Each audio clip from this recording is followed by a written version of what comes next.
Hello everyone, BPSC 69 mains देने वालों, answer writing ठीक है ना? एक बार क्लियर कर लीजिए, आंसर राइटिंग ठीक है या नहीं है। क्योंकि मेंस के एग्जाम देने के पहले आपको आंसर राइटिंग पे कमांड करना पड़ेगा। अदरवाइज अगर आप ये सोच रहे होंगे, थोड़ी सी भी गलतफहमी अगर होगी कि हम पूरा पढ़ लेते हैं, अच्छे से याद कर लेते हैं, वहां जाके लिख देंगे, अगर जरा सा भी इस मोड में हो कि यहां पढ़ लेंगे, रट लेंगे, क्वेश्चन कैसा भी आए लिख ही देंगे, तो ये आपकी गलतफहमी है। 99% है, 99% नहीं, 100% आंसर खराब होगा। कोई डाउट ही नहीं है, आज तक एक्सेप्शन हुआ ही नहीं है। आंसर राइटिंग खराब होगा ही होगा, राइट? आपको पहले प्रैक्टिस करना पड़ेगा। अब सवाल है कि प्रैक्टिस कैसे करें। ये ऐसे एक पहले पता भी तो चलना चाहिए कि सही में आंसर राइटिंग खराब है मेरा या ठीक है। अब डायरेक्ट चले जाए कहीं पे, वो ज्यादा बेहतर है, बट लगता है कि अरे क्यों जाए, आंसर राइटिंग तो ठीक ही है। अगर लगता है आपको आंसर राइटिंग चेक करना है ठीक है या नहीं है, इसका एक अच्छा तरीका है, एक शॉर्टकट तरीका है कि आप इसको देख सकते हैं घर में बैठ के भी कि आंसर राइटिंग ठीक है या नहीं। कैसे? आप क्या करिएगा, एक पहले दो सवाल पे आपको ट्राई करना है। पहला सवाल वो उठाइएगा जिसमें आप बिल्कुल मास्टर है। मतलब आपको लगता है ये सवाल कैसे भी पूछेगा ना, तो इसका जवाब तो हम दे ही देंगे, मेरे लिए सवाल एकदम इजी है। तो जो सवाल आपको बहुत ही ज्यादा आसान लगता है उस सवाल को लीजिए और 20 मिनट का टाइम सेट कर दीजिए, स्टॉप वॉच स्टार्ट कर दीजिए, अपने आंसर को लिखना शुरू कीजिए। 20 मिनट में जो एकदम से आपको आंसर अच्छे से आता है उसको लिख लीजिए। जितना लिखना है, जैसे लिख रहे हो, उसके बाद उसको बंद कर दो। दूसरा काम है कि वो सवाल रैंडम उठाइए जो प्रीवियस ईयर में बीपीएससी ने कभी पूछ रखा है, प्रीवियस ईयर में।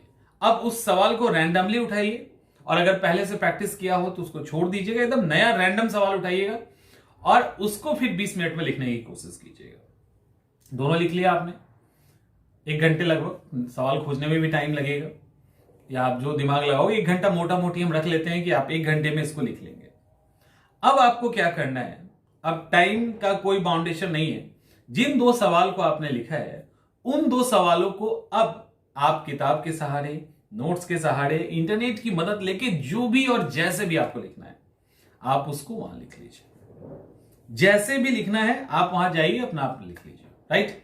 अब आप उसको पूरा तैयार कर लीजिए, अपने हिसाब से बेस्ट जो कर सकते हो कर लो, अपने हिसाब से कर लीजिए। और अब देखिए कि जो आपने तैयार किया है वो, और जो इसके पहले आपने रैंडमली टाइम सेट करके लिखा था, दोनों के बीच में सिमिलरिटी है या नहीं? क्या आपने जो रैंडम लिखा था वो 50 to 60% भी मैच कर रहा है कि नहीं? तो अगर वो नहीं कर रहा, इसका मतलब आंसर राइटिंग में दिक्कत है। वो आपके द्वारा तय किया गया समय था, आपने अपने हिसाब से अपने कंफर्ट जगह पे लिखा है, और दूसरा आंसर भी आपने ही लिखा है, वो भी अपने अनुसार से लिखा है। अब जब बहुत अपने हिसाब से लिखा है, उससे भी अगर वो मैच नहीं कर रहा, तब तो आपको आंसर राइटिंग इंप्रूव करने की जरूरत है। और तीसरा एक बेहतर तरीका ये हो कि कोई भी आपके सीनियर या जो जानकार आपको लगते हैं, उनसे एक बार उसको चेक करवा लीजिए। हो सकता है आपने जो बड़े प्यार से और बहुत टाइम लेके लिखा है उसके अंदर ही गलतियां हो, और उस आधार पे आप वो कर रहे हैं तो उसके अंदर और गलती हो। समझ में आ रहा है? क्योंकि इस सिचुएशन से आपको एग्जामिनेशन हॉल में गुजरना ही है, आप इससे नहीं बच सकते। ऐसा नहीं होगा कि एग्जामिनेशन हॉल में जाएंगे और नहीं भी लिख के आएंगे तो पास कर जाएंगे, ऐसा नहीं होगा ना। या कुछ भी लिख देंगे और पास कर जाएंगे, ऐसा भी नहीं होने वाला है।